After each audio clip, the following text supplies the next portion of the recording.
Welcome one and all to another episode of The Damage Report with me, John Idarola, on a day where we have multiple exciting bits of news as well as multiple awesome guests. I'll tell you about some of that in a bit, but first we are joined and very lucky to be joined for the first time on the show by stand-up comedian as well as contributor to Rebel HQ, Ben Gleib. Welcome to The Damage Report. Thank you, John. Great to be with you. Great to have you here. We've done a bunch of shows together before, but you've never been on the Damage Report, and so it's great to finally have you here. Thank you for taking the time out. I am ready to be damaged. Let's do it. Okay, I am going to destroy you with the news. But really fast, I'm sure basically everyone watching this is familiar with you. They've probably seen some of your amazing viral moments, such as with Charlie Kirk. But in terms of your work for Rebel HQ, I like to always give people an idea of sort of what our co-hosts are interested in. What would you consider like sort of your beat? What do you tend to talk about on Rebel HQ? I tend to mostly focus. I mean, sometimes I need to cleanse my palate with a Karen video, and somehow it speaks to the state of the country that is palate cleansing. But I generally tend to speak about just Republican hypocrisy and trying to unwind the twisted brains of Trump supporters and figure a way to finally break through and explain how their minds are being brainwashed. I like to go Tucker Carlson point by point and disprove what the way that he twists his audience's brain with his monologues and has just a bunch of false premises and cognitive dissonance happening left and right. And I like to do that with a lot of Republican lawmakers too. Nice. Well, you know what? We're gonna give you an opportunity to demonstrate that live on the program today, because we got a lot to talk about. Not only some updates on the DOJ investigation of Mar-A-Lago, as well as some of the just buffoonish, amateurish attempts by the right wing to explain it away. We're gonna have some fun responding to that.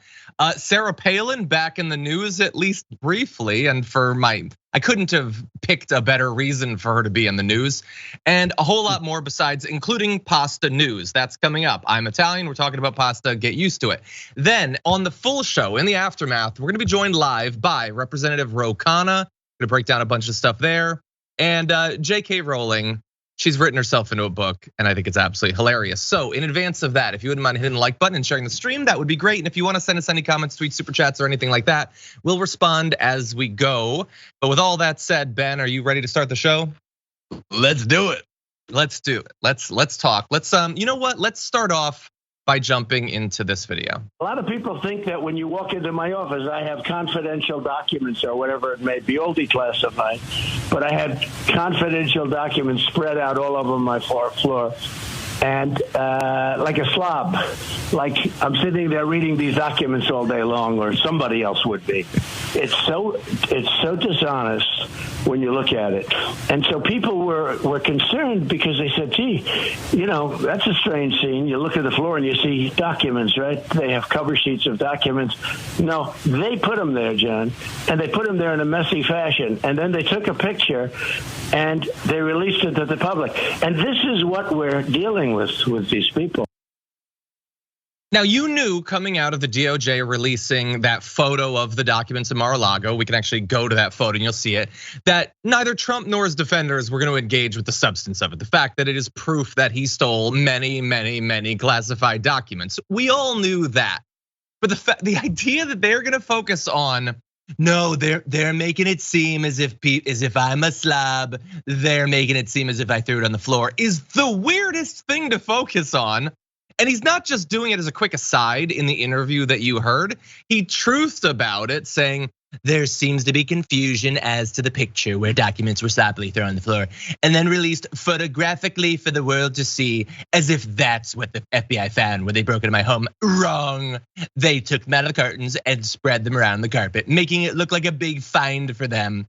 They dropped them, not me. Very deceiving. So that is okay.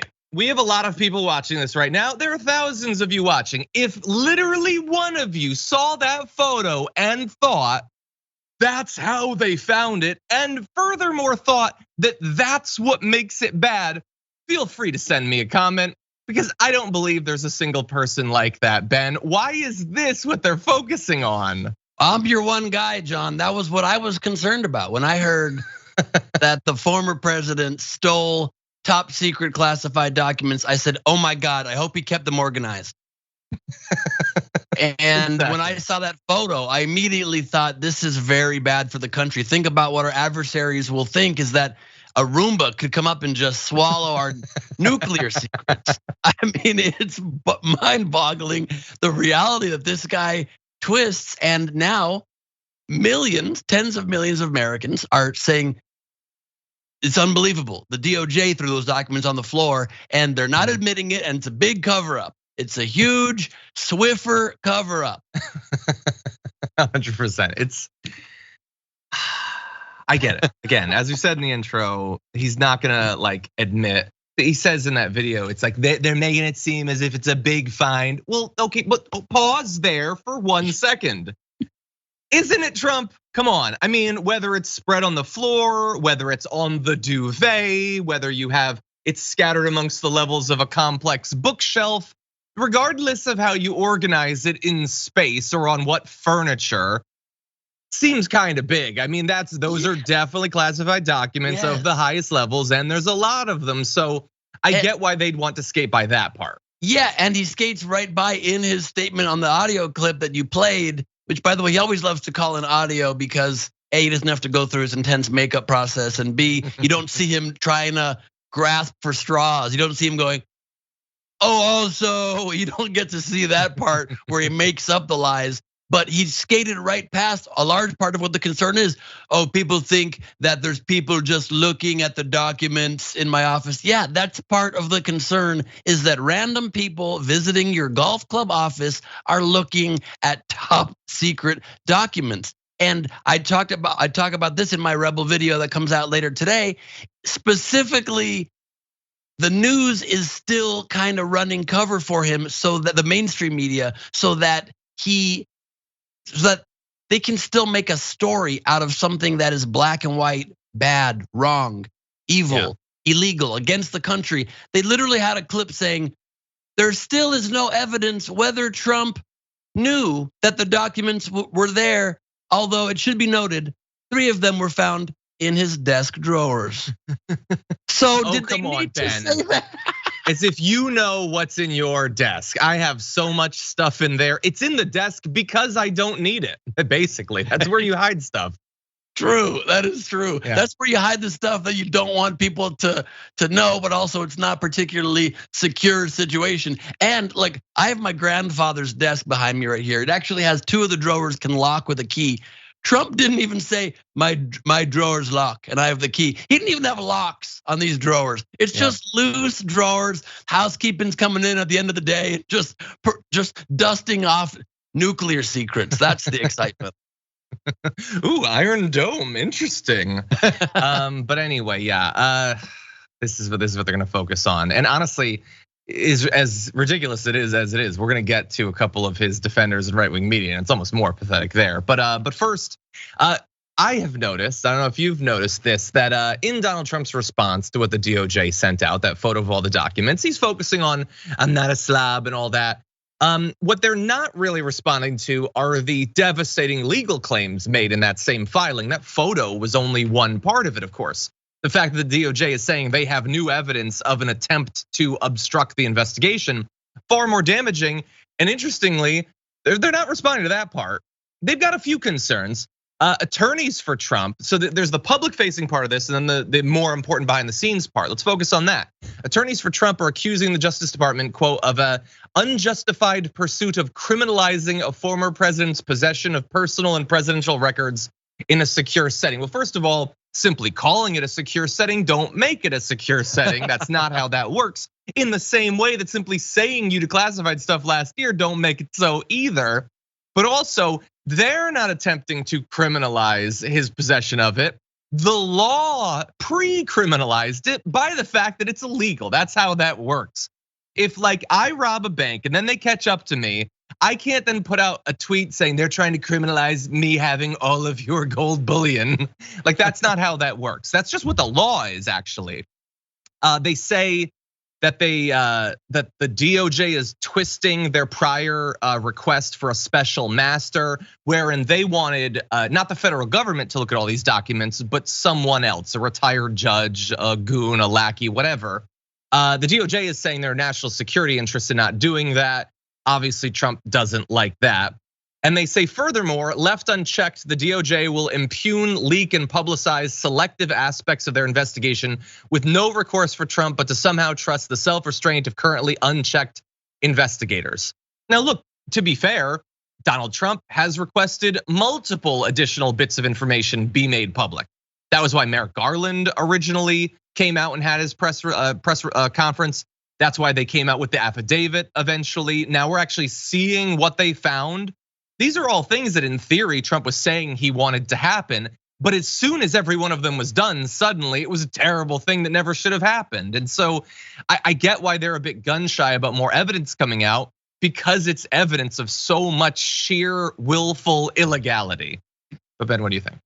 Well, I don't understand possibly why, even if somebody ideologically is aligned with Trump, why they would still be defending him at this point when you see that the moment he's in any sort of trouble, he not only throws every human under the bus that has been loyal to him, he throws full institutions under the bus. I mean, just that statement from his legal team instantly says that the FBI, DOJ no longer has any authority or respect whatsoever. They're a purely political organization. Oh, we're supposed to trust what? The Department of quote unquote justice? I mean, yeah, that's the institutions of our government. He would be in prison. He'd be saying, oh, we're supposed to trust that these bars aren't made of chocolate. And people are gonna be like, they're keeping him in bars made of chocolate. How is this to be taken seriously?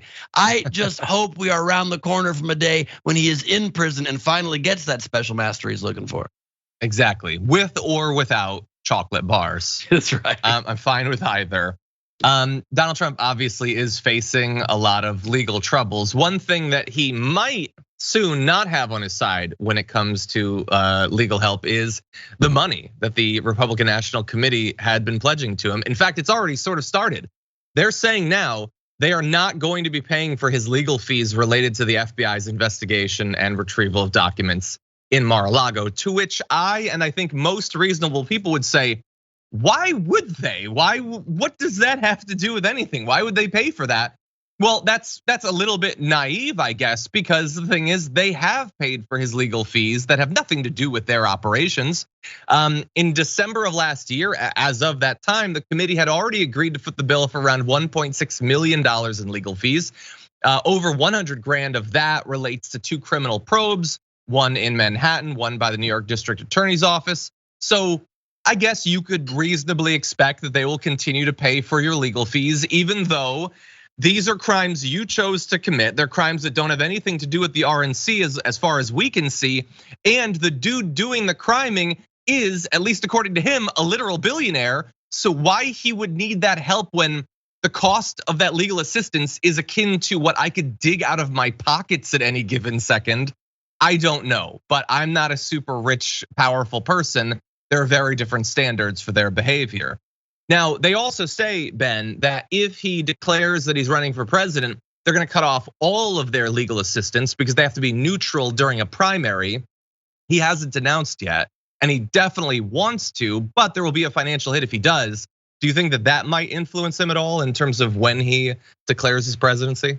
I do. I think this is one of the only hopeful signs that we have that can maybe persuade this orange monster to not value the extra press attention and people talking about him over perhaps a financial hit when he's not solvent like he claims to be, and when he's losing a lot of his supporters, not only in the conservative media, but also in Congress, the RNC itself turning its back on him. I think maybe he'll realize this might be more trouble than it's worth. Alex Jones even is now in love with DeSantis, and that's gotta be a little scary for him. I think that hopefully will be affecting his calculus to some degree, but I think that it does to some degree make sense why the RNC has been paying his legal fees, because while they didn't commit these crimes with him, they're definitely aiding and abetting him because they have been supporting him at every turn and defending his actions at every turn, even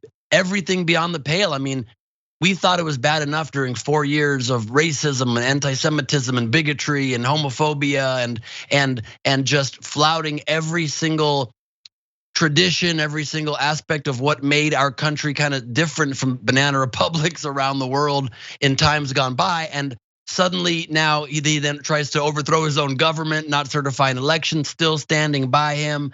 They are part of it. So it kind of behooves them to pay it up until this point, at least, because they realize, well, the faster we can make this go away, the better it is for our guy that we support tooth and nail. So I think that is probably the reason they've been doing it, is because it just kind of makes the problems go away quicker. But there's a limit even for people who have no limit and no bottom and aid and abet a traitor to our nation.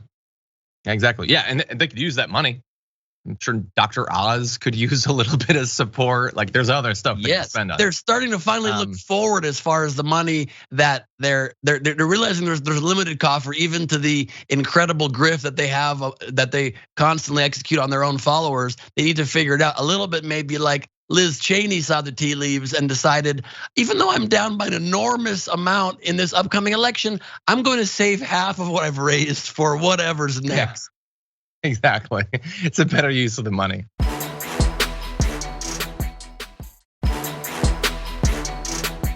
Jeanine Pirro has two obligations on a daily basis. One is to defend Donald Trump, and the other is to maintain a blood alcohol level above 10%. In the video we're about to show you, she is going to achieve that first. Let's look. It all gave the DOJ exactly what they wanted. Have Trump look like a sloppy criminal who was just mishandling top secret documents. And it made the DOJ look like the good guys for raiding Mar-A-Lago. Okay, I'm as much of a fan of simply stating facts as anyone. She said all that stuff as if it wasn't true. But hold up, Jeanine Pirro, I understand that you're gazing at the news through a haze of Sauvignon Blanc. But did make him look like a sloppy criminal, not physically sloppy, not because the papers were on the floor. Nobody thinks that. Shut up about that stuff.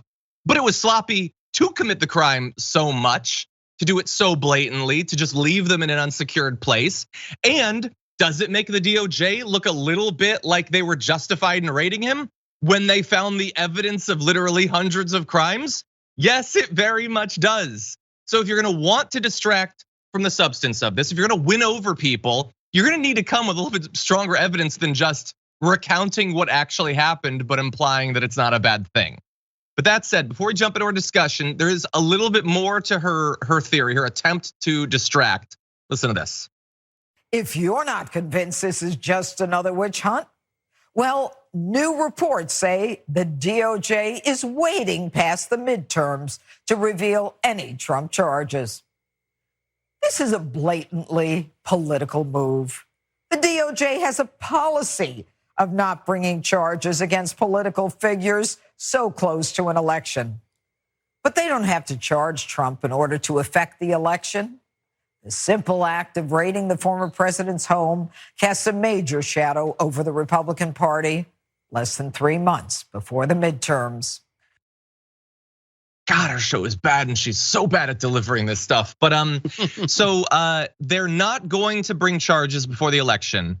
And that is proof of them being political. As if, Ben, were they to bring the charges forward before the election, she'd be satisfied with that. There is literally nothing they can do that's gonna satisfy her. Every move they make is going to be obvious proof that they're being partisan. But what do you think? Yeah, it's incredible how they always want it both ways. She ended her little speech. I typed down this quote. She said, and I quote, "I remember when Democrats cried foul when it comes to open up an investigation right before an election." Right, so that investigation played a large part in Hillary losing. And all of them said that it was totally fine. And so if it was right then turnaround has to be fair play, and it's gotta be right now. What's fair for one side has to be fair for the other. So, and they're not even opening, and they're not even bringing charges before the election. She literally says it both ways, and you're so right about her poor delivery. And that's the real power of great satire. Is all I see is Cecily Strong now on SNL doing, "We're back here with Justice with Jeanine." You really hear the extra drunkenness of her trying to focus beyond that. But every quote she says on that whole rant on her show generally, but on that whole rant was literally just stating facts and doing it with a little bit of indignation in her voice. Another quote, she said, "The simple act of raiding the former president's home casts a major shadow over the Republican Party less than 3 months before the midterms." Yes, because the Republican Party has aided and abetted Trump at every turn. You're going to be cast a shadow upon based on the actions you decide to take. Yes. They're a party, they don't have to be beholden to one person. They choose to do that. So basically, she could have also just said, the simple act of raiding the former president means, we probably should have second guessed our support of him, but too late. Yeah, if they ditched him following the January 6th, he still would have stole the documents, but it wouldn't hurt the Republican Party nearly as much. But they've decided to hug him. Thus, when he slips below the surface of the ocean, you're gonna get wet. That's how that works. Yeah. And still now, they could say still now, okay, this is a little bit too much. There's government secrets there. We don't want a shadow cast over the Republican Party, so this is too much. We're gonna support DeSantis or whatever other bad person who's just not quite as outlandishly bad at this point as Trump. And then you're good. You're good for a couple years until he goes off the deep end. But they're choosing to make the bed that they're sleeping in. I agree with you on that, and also I miss Cecily Strong too. I want that. So fun. But anyway, let's jump into something even more deranged. Because again, when the right sends their commentators, they're not sending their best. Let's jump into this video, Charlie Kirk. Of the Department of Justice that just released a filing of a picture of documents from Mar-A-Lago seemingly just kind of spread all across the floor. And if you look a level deeper into this photo, let's put the photo up on screen.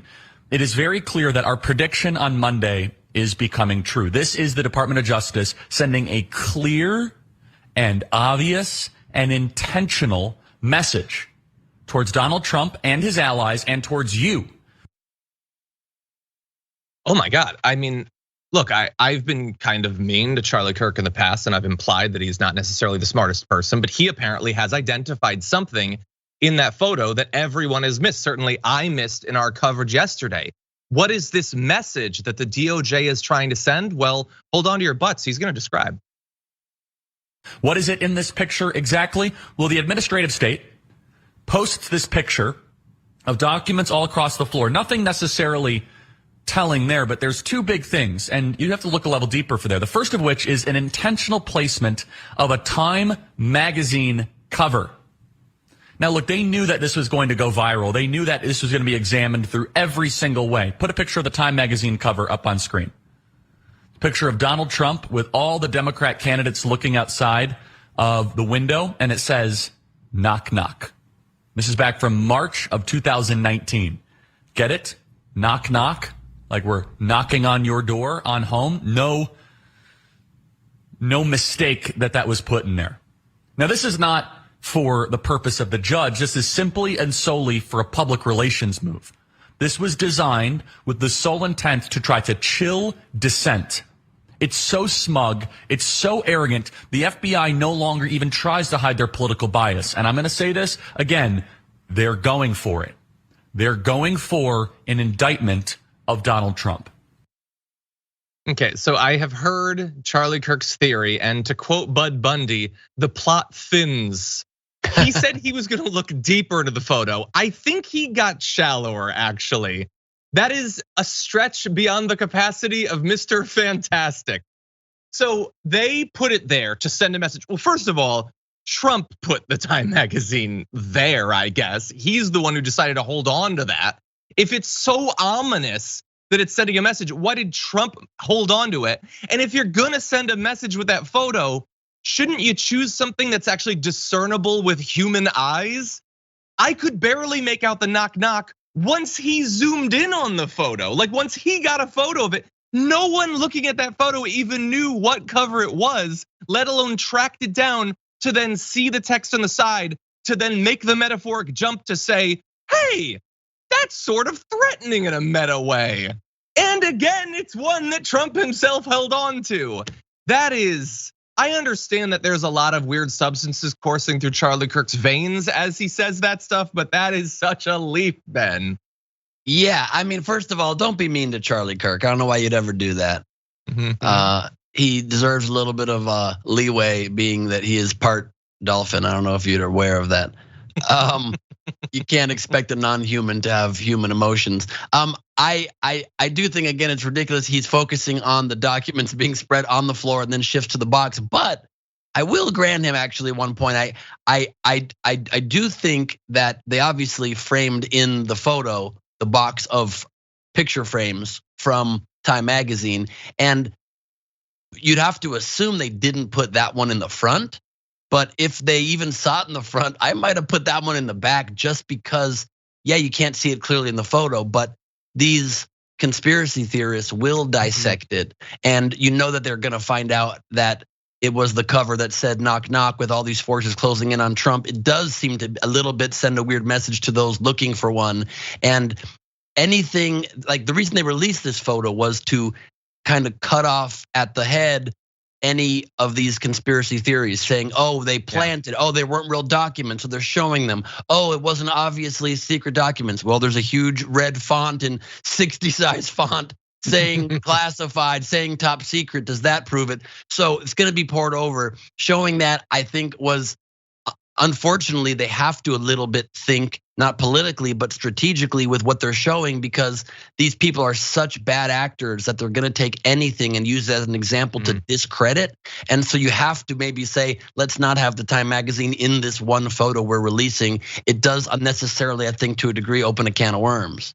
I bet you could do a segment where you take random Time Magazine covers and come up with some conspiracy theory that the cover could be sending a message of. I bet you could do that. Oh, for sure. That is true. Yes, that is true for sure. In the future, though, just to be safe, DOJ, don't embed any photos, even small, even out of focus, of Time Magazine covers. Just put a small out of focus picture of a dolphin fetus. Yes, anyway. Yes. But it also shows, though, the fact that Trump kept that in a frame in his office proves yet again how this person and so many in the Republican Party are just in it for the likes, are just in it for the fame, are just in it for the power. A magazine cover about the forces trying to take down a man who was offending so many of our norms and our laws that the state was closing in on him. And he's proud of it and put it in a gold colored frame, because we all know it's not real gold. Tells you all you need to know. It's just like the other day, even when Ann Coulter launched her new podcast and said she's finally leaving Trump and it's fine for the Republican Party to leave Trump. She kind of betrayed her own true intentions by saying, look, I even got bored with politics with Jan 6 and everything. But when the whole world started to go to hell and Biden's poll numbers dropped, then it got fun. Yeah. These people are in it for the game, for the fun. They're nihilists that like seeing the world burn. And it is so uncool. It's just obvious. There's one side that's trying to do good and move the country forward, and one side that's just in it for themselves. Yeah, 100%.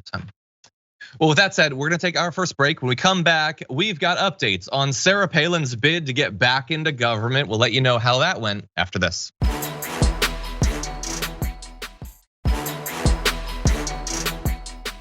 Okay, everybody, more news to get to in just a sec. By the way, if you're new to the stream, be sure to hit that like button before proceeding. First, though, Ben, you've got a section of your upcoming special, right? Your new special? Yeah, my new special actually just dropped. It is live on YouTube right now. It's called The Mad King. I'm pretty excited about it. I've been working on, my first special was 6 years ago on Showtime. And this one I wanted to drop it on YouTube so it could be easily seen, shared by every single person, not behind a paywall. So it's called The Mad King, and I hope people watch it and share it if you like it. I think you have a clip. Yeah, actually, why don't we go to that now? Love it. Pandemic, it's almost over. But maybe not. But it could be, but we don't know. There's a chance that it might be, or it might not be. It's over, but almost over, but not really, but it's still going strong. It's surging, but it's a weaker surge. It's a weaker surge, but affecting more. It's affecting more, but it's affecting them less. It's affecting less people in a more intense way and more people in a less intense way. It could be done, but it's not done. It's important to get vaccinated, but if you do, you also got to get boosted until the booster wears off, and you got to get another booster, in which case you might still get it. You probably will still get it. You'll definitely get it, but if you're not boosted, you're going to get it less or more.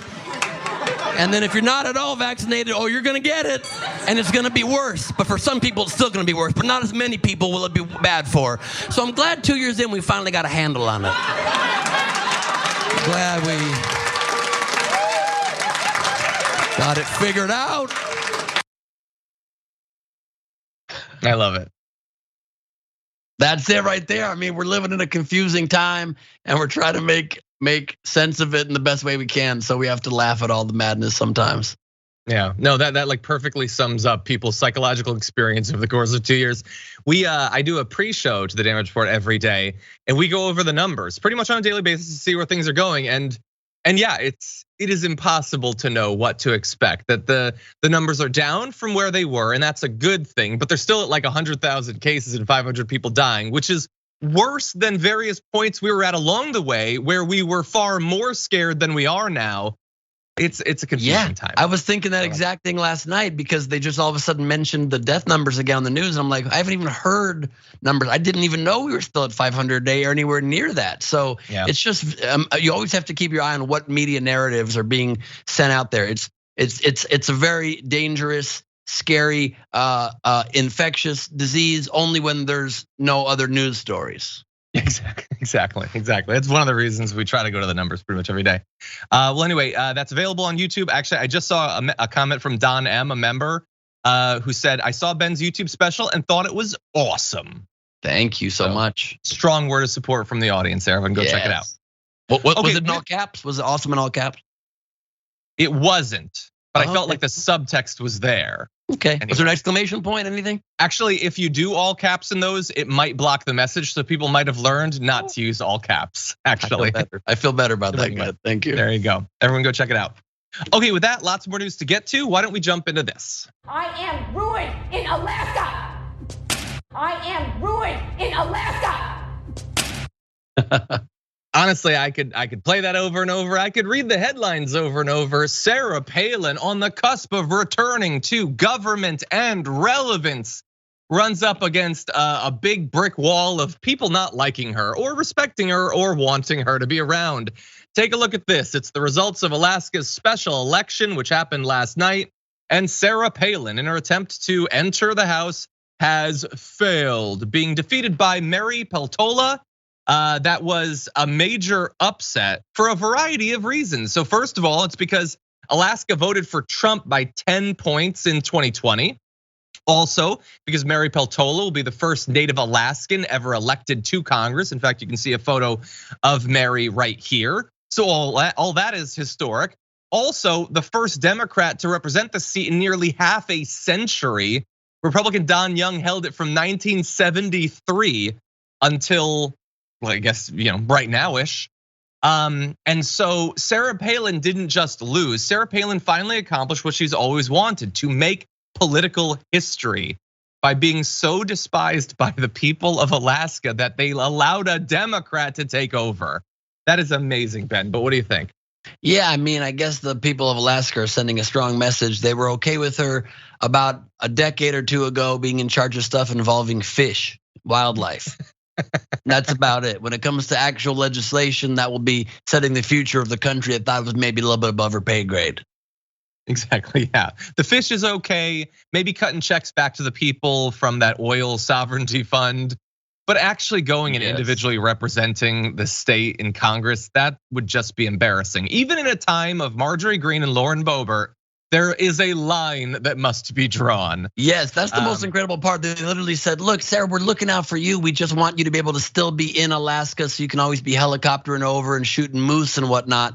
And it also just speaks so hilariously to Sarah Palin as a person, how much she jumped the shark so long ago that she used to be the governor of a state and then just basically became a trash talker and a fire starter for so long, and kind of the impetus of what started all of these like know nothings in their brains, being able to come to power without truth, without any sense of knowing what you're talking about in any regard. And she sees, like you said, Marjorie Taylor Greene and Lauren Boebert, or Lauren Yogurt, as I like to call her, Gogurt, coming to power. And she thinks, oh, finally it's time for me. Finally, there's a group in Congress now. I always thought Congress was a little too fancy for me. That's why I ran for vice president, because you don't have to do anything. But Congress, you got to actually read stuff. But now apparently you don't. You can just throw fire bombs. And that's when she threw her hat into the ring, when literally the bar became so low that she was qualified for Congress and couldn't even cross her own bar. 100%, yeah.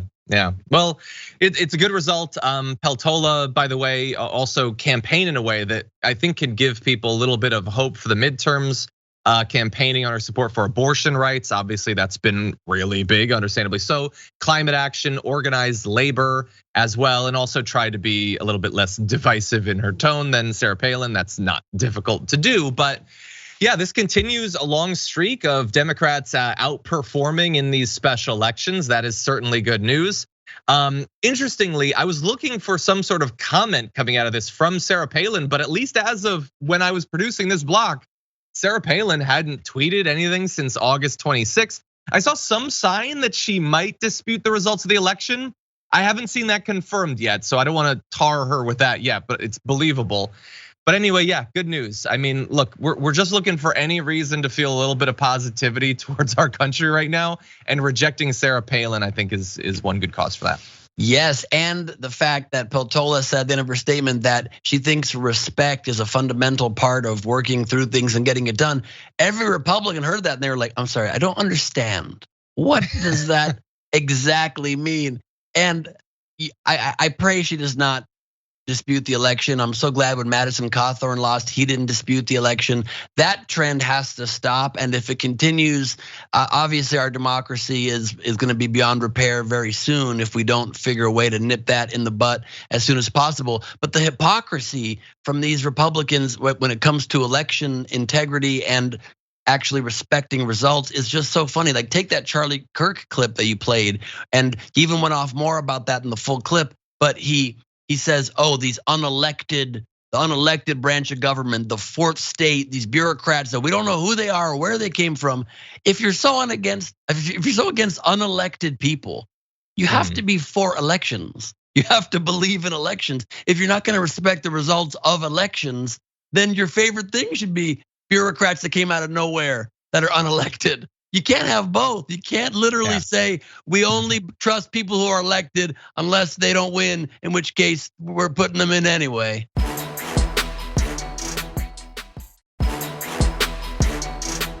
Representative Ro Khanna is going to be joining us. Everyone stay tuned for the aftermath for that. But for now, why don't we jump into this? Around the country, Republicans are running from their prior hardcore opposition to reproductive rights, but some are having to grapple with the fact that they've made some statements quite recently that aren't going to be popular in a country reeling from Roe v. Wade being destroyed, and Dr. Oz is one of those. So he has said in the past, as a doctor, that he would never ban abortions. But back in May of this year, he was actually caught on a hot mic, and he had some interesting stuff to say about that. He says, I do believe life starts at conception, and I've said that multiple times. If life starts at conception, why do you care what age the heart starts beating at?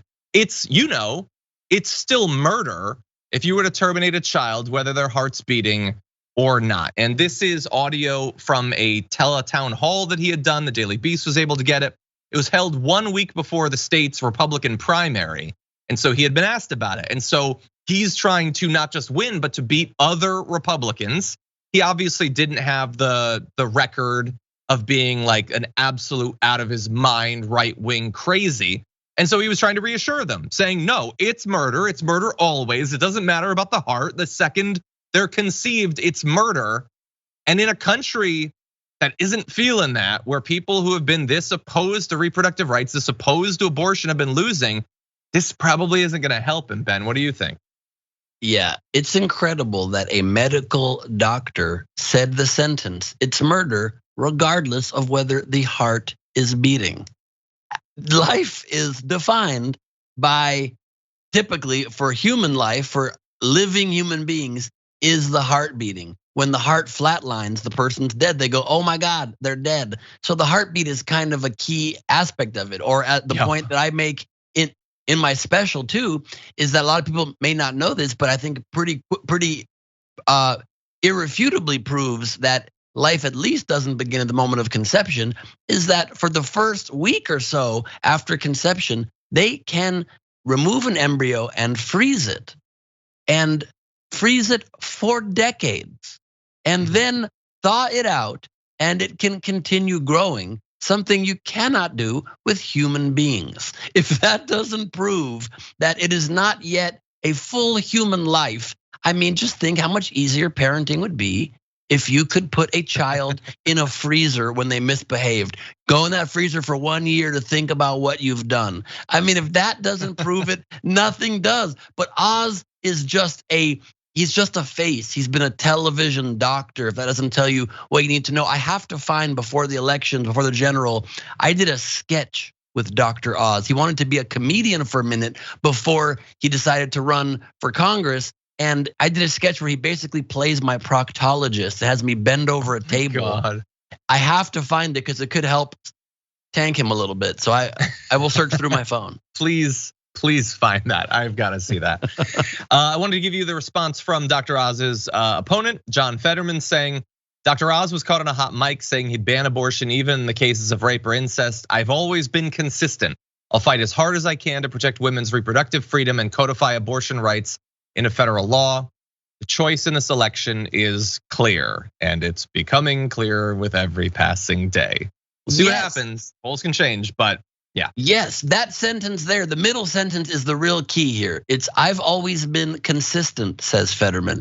And when you see all these Republicans running from their stances, it just yet again ad nauseum to the barrels of evidence you have that they don't have beliefs. That's why Trump's their perfect mascot. They just choose what will wedge people. They only became pro-life in recent history because they were able to use that as an issue to wedge the country once segregation was no longer an issue they could win on. They just need something that can divide the populace, and they chose that. They were fervently against all forms of abortion until it affects their poll numbers, and suddenly they're flipping. If that doesn't prove that you're supporting a party that is of nothing, that believes in nothing, nothing will. You are a brain that perhaps also does not have any functioning synapses and maybe not even a beating heart. Maybe. Okay, with that, we are going to have to go to our second break. When we come back, lots more important news to get to. Nobody go anywhere. We'll be back in just a few.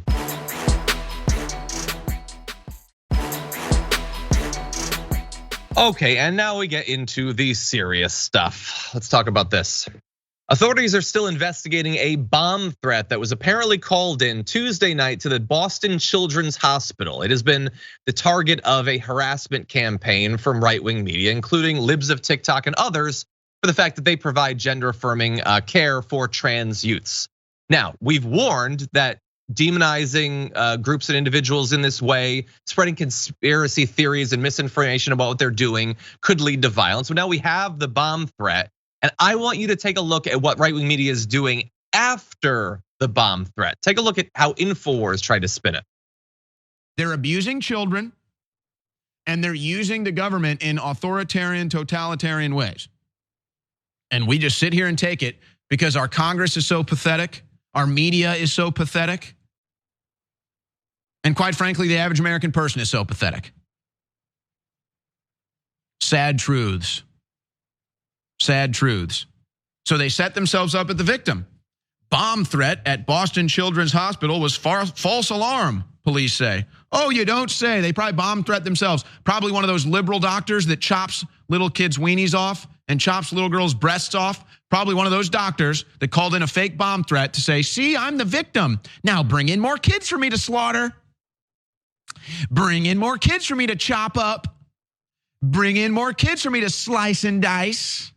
I'm a liberal, and I'm here to slaughter your baby. Okay, apparently he's jealous of Alex Jones, not only for his on-screen presence, but also the fact that he's facing multi-$100-million lawsuits. Don't worry, buddy, you'll get there. So there was violent threats based on this misinformation. They deny that it's true while also reinforcing that you should want these people to die.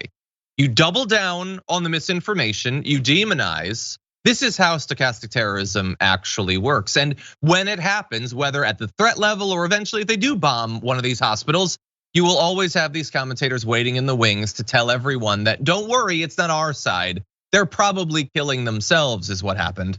But it isn't just Infowars, by the way. Take a look at Tucker Carlson last night on Fox News.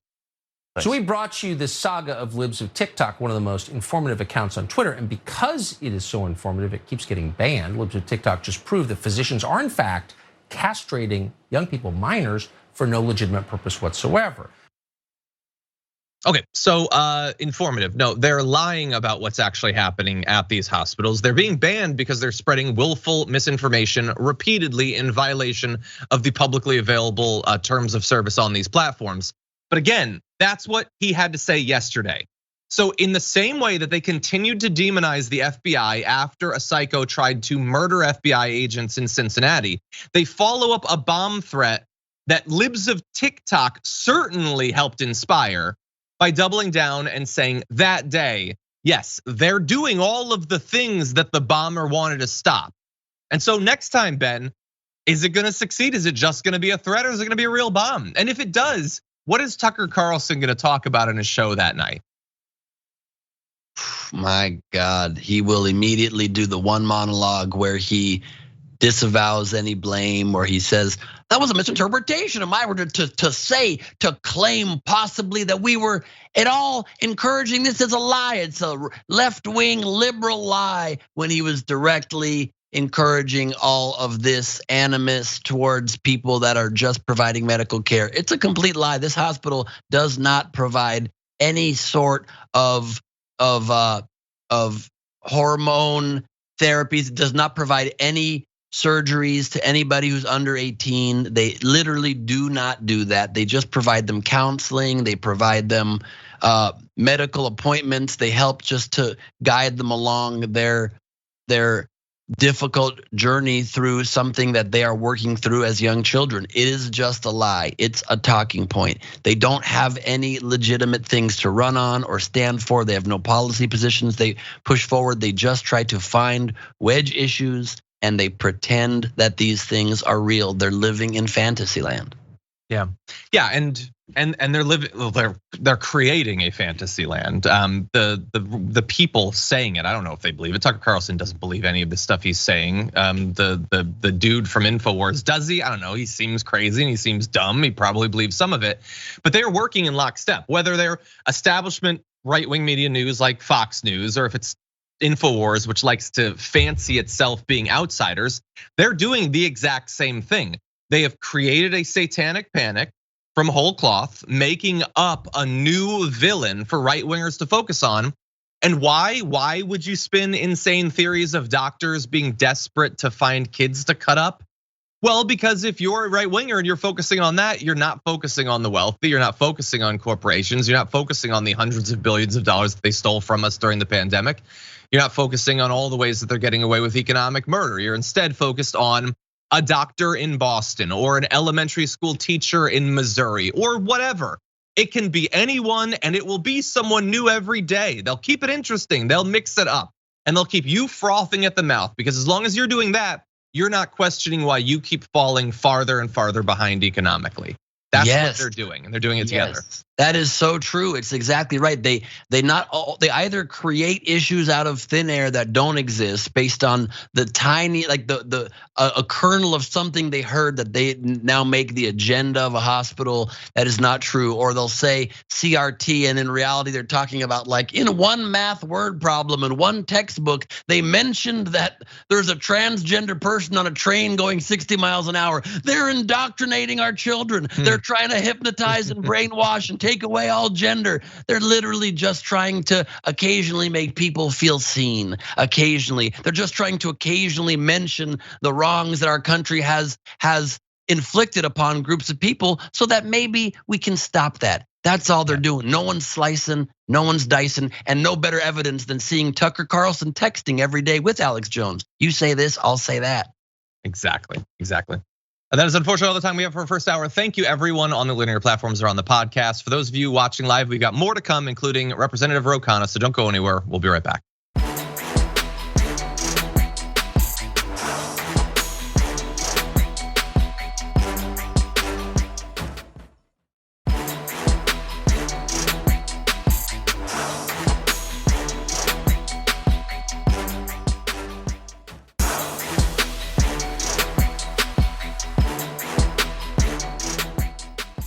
Thanks for listening to the full episode of The Damage Report. Support our work, listen ad-free, access members-only bonus content, and more by subscribing to Apple Podcasts at apple.co/TYT. I'm your host, John Adarola. I'll see you soon.